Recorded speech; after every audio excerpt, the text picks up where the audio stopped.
ভুটানকে ৩-০ গোলে হারিয়েছে বাংলাদেশ। সাফ অনূর্ধ্ব-২০ নারী ফুটবল টুর্নামেন্টে ভুটানকে ৩-০ গোলে হারিয়েছে স্বাগতিক বাংলাদেশ।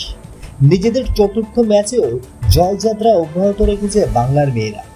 বৃহস্পতিবার গড়িয়া আবহাওয়ার মাঠে খেলার অনুপযুক্ত থাকায় নির্ধারিত ভেন্যুর বদলে কিংস অ্যারেনার অনুশীলন গ্রাউন্ডে অনুষ্ঠিত হয় ম্যাচটি। বাংলাদেশে গোলের খাতা খুলে ম্যাচের ৩৩ মিনিটে আর গোলটি করেন তৃষা। ম্যাচের প্রথমার্ধে তার গোলেই এগিয়ে ছিল বাংলাদেশ। আক্রমণ ও বল পজিশনেও এগিয়ে ছিল বাংলাদেশ। দ্বিতীয়ার্ধের ৬২ মিনিটেই বাংলাদেশ পেনাল্টি খেয়েও গোল করতে পারেনি। তৃষা তার জোড়া গোল পূর্ণ করেন ৬৬ মিনিটে। এবারের আসরে এটা তার তৃতীয় গোল। নেপালের বিপক্ষে বাংলাদেশের দ্বিতীয় ম্যাচেও একটি গোল করেছিলেন তিনি।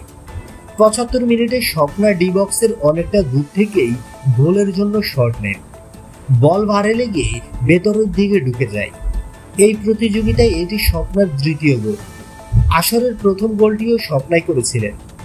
গত পরশুদিন বাংলাদেশ ভুটানকে ৪-১ গোলে হারিয়েছিল। ওই ম্যাচটি ২ মাঠে অনুষ্ঠিত হয়েছিল। কিংস অ্যারেনায় প্রথমার্ধে বাংলাদেশ শান্তি ম্যারেন্ডির গোলে ১-০ গোলের লিড নিয়েছিল।